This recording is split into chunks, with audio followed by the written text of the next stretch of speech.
आप जो emotions feel कर रहे हैं वो इमोशंस भी आपके पास एक अनुभव के आधार पर आ रहा है। तो वो चाहे अच्छा है, बुरा है, छोटा है, बड़ा है, ये मैटर नहीं करता है। आपके माइंड में आया तो वो आपको इम्पैक्ट देगा ही देगा। और वो हटाने का जो काम है, एक तरह से क्लीनिंग का जो काम है, वो एनएलपी करता है। क्या हम ये बोल सकते हैं कि कहीं ना कहीं मैनिफेस्टेशन एंड एनएलपी ये आपस में कनेक्टेड है, दोनों चीजें? ऑब्वियसली सर कनेक्टेड है। एनएलपी की कोई टेक्निक्स होती हैं क्या जिनके थ्रू सारे एरियाज जैसे मनी है, रिलेशनशिप है, हेल्थ है, करियर है, क्या ये सब कुछ एक दो टेक्निक के थ्रू उसको सॉल्व किया जा सकता है? आप पूरी सांसें पहले लेना शुरू करें, क्योंकि आपके अंदर पंच तत्व है, अग्नि तत्व आपकी नाभि में है, ऊपर नहीं है। आपका जो प्राण है वो आपके हार्ट चक्र पे नहीं है, वो नेवल एरिया। तो जब आप सांसें पूरी लेंगे तो अग्नि पे कभी भी वायु अगर की जाए तो वो फ्लोट होती है, बढ़ती है। मनी कम्स अराउंड मी, वो हमेशा मेरे पास आ रही है। मुझे जो कुछ भी जरूरत है बहुत इजीली मैं ले पा रहा हूँ। कई बार हम अफर्मेशंस होती है, हम लिख कर करते हैं, कई बार हम बोल कर करते हैं। What do you think which is better for people? जब आप लिखते हैं ना तो आपका ये बृहस्पति है, आप कलम पकड़ते हैं, दैट इज गुरु। तो वो एनर्जी वैसे भी कनेक्ट होती है जो वैदिक साइंस में कहा गया है। चक्रास ना सिर्फ आपके इन शरीर में, यहाँ पे भी मौजूद है। ये जो हमारी लेफ्ट नॉस्ट्रिल होती है, ये फेमिनाइन ऊर्जा से डायरेक्ट कनेक्टेड है। मतलब ये लेफ्ट पार्ट ऊर्जा को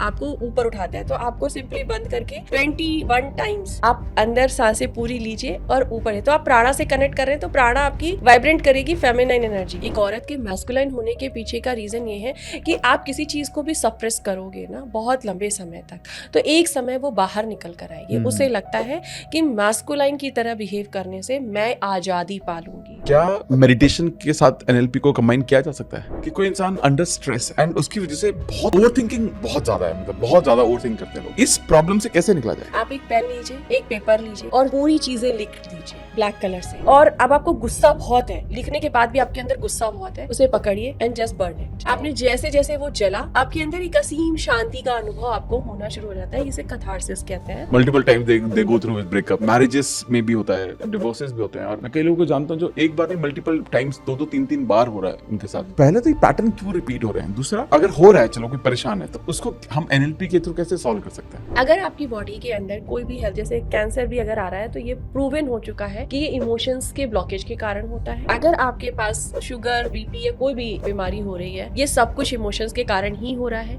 कि लोगों के लिए चक्रास को समझना और उनका एक्टिवेशन, अलाइनमेंट कितना इंपॉर्टेंट है।